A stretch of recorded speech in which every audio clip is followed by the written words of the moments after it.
Welcome back, everybody. Inside the ASRC, we're with West Liberty University women's head basketball coach Kyle Cooper following the Hilltoppers' 68-65 loss tonight to Concord. Coach, if you could just give us your thoughts following the game.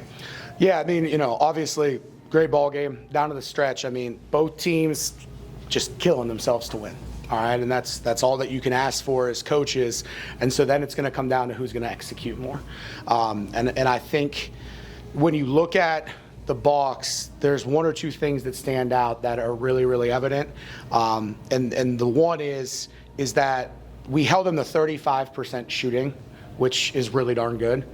Now wrap your head around that when we gave up 34 O boards. So the amount of second and third opportunities that they got, I mean, I stat this. It's a stat that we take pride in our program and we fight for and we teach and we coach, is first shot defense. I assume it was very, very good if the overall game was 35 and we gave up 34 O boards. So that's a big part of it.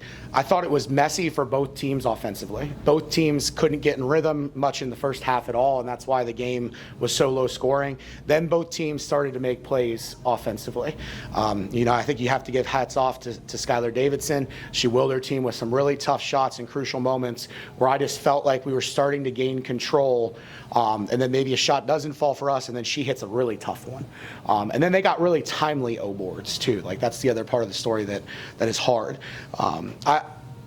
I loved the way that we fought, the way that we competed.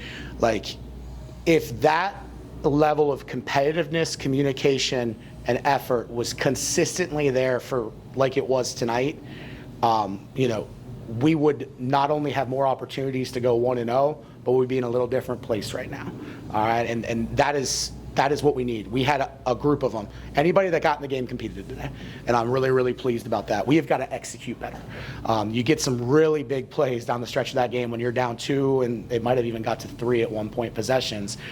Really big plays, and just can't find it in us to execute, respond the way we needed to offensively. And again, tons of our players really competed. I think that might have been the hardest. I mean, we have staples all the time that, the Annas of the world never stop, right? But like, that might have been the hardest I've ever seen Bailey Smith compete.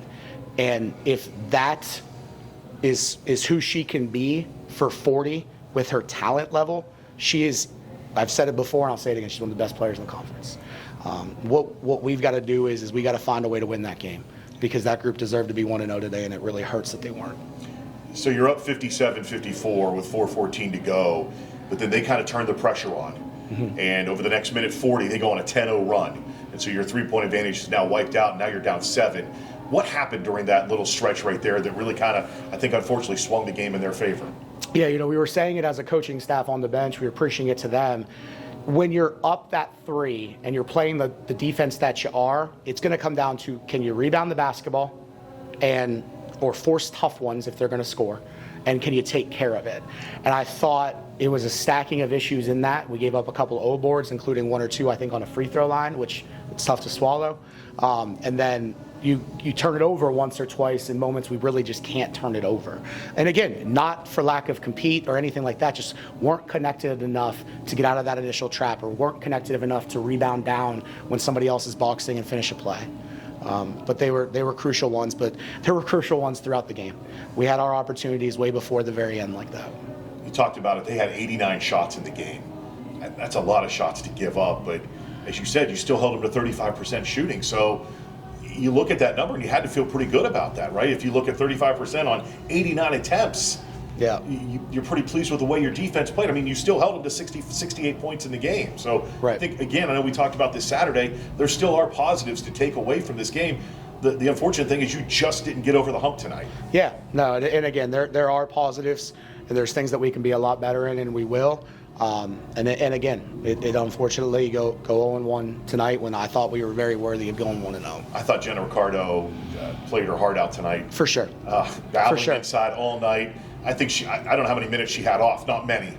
But she had several girls like that, Jenna, Bailey, Anna. I mean, those girls that come every night They brought it tonight for sure. For sure. And that's what I mean by like those consistent staples. And again, just got to continue to find ways, especially in crucial moments, but overall throughout the game, to just execute where I thought we could have stolen some possessions to create good looks. And it's not about outcomes of possessions from a standpoint of make or miss shot, but we could have generated better looks. And I think when you generate better looks, we shoot the basketball better than 33%, which, that's tough for us. We got to shoot it better too. I did notice at one point, the third quarter was your best quarter of shooting, but you only attempted 2 threes. Mm-hmm. Was there a concerted effort when you came out at halftime to try to get the ball to the basket in that quarter? Yeah, I think it was also what they were giving us. I thought we were much better about making reads in the third quarter and taking what the defense was giving us. I thought part of the messiness in the first half a lot was we were almost trying to evaluate every catch, like, do I dribble, do I shoot, versus playing with flow, and we're a play with flow kind of team. I thought that Anna and Bay led that charge in the third, where they were kind of trying to run us off the line when they were in zone. They were playing the three-point line while protecting the rim with Abby Smith or with Hickman. So next thing you know, they start creating off the bounce, and they realize the seas part sometimes, and then that created some good looks. And I thought we even got some good kickouts for those couple we did get, and unfortunately, go 1 or 2, but that is what it is. But again, I think we've got to settle in faster offensively. We've got to execute better, and it's just a shame because they fought like crazy. Now you got to wipe this one away, and you got to get ready for Saturday. You go on the road, you travel to Glenville. Yep. What has to happen between now and Saturday for this team? Not press, settle in and stay to the standard. The standard is that we've got to continue to find ways to stack competing, communicating, staying connected, and executing on a consistent basis, all right, with everybody doing it, and then do what we do. Tomorrow we will wake up, we will make the necessary corrections, we will go back to trying to go 1-0 on Saturday against a good Glenville team on the road. Coach, thanks for your time, Yep. and good luck this Saturday at Glenville. Yep, thank you.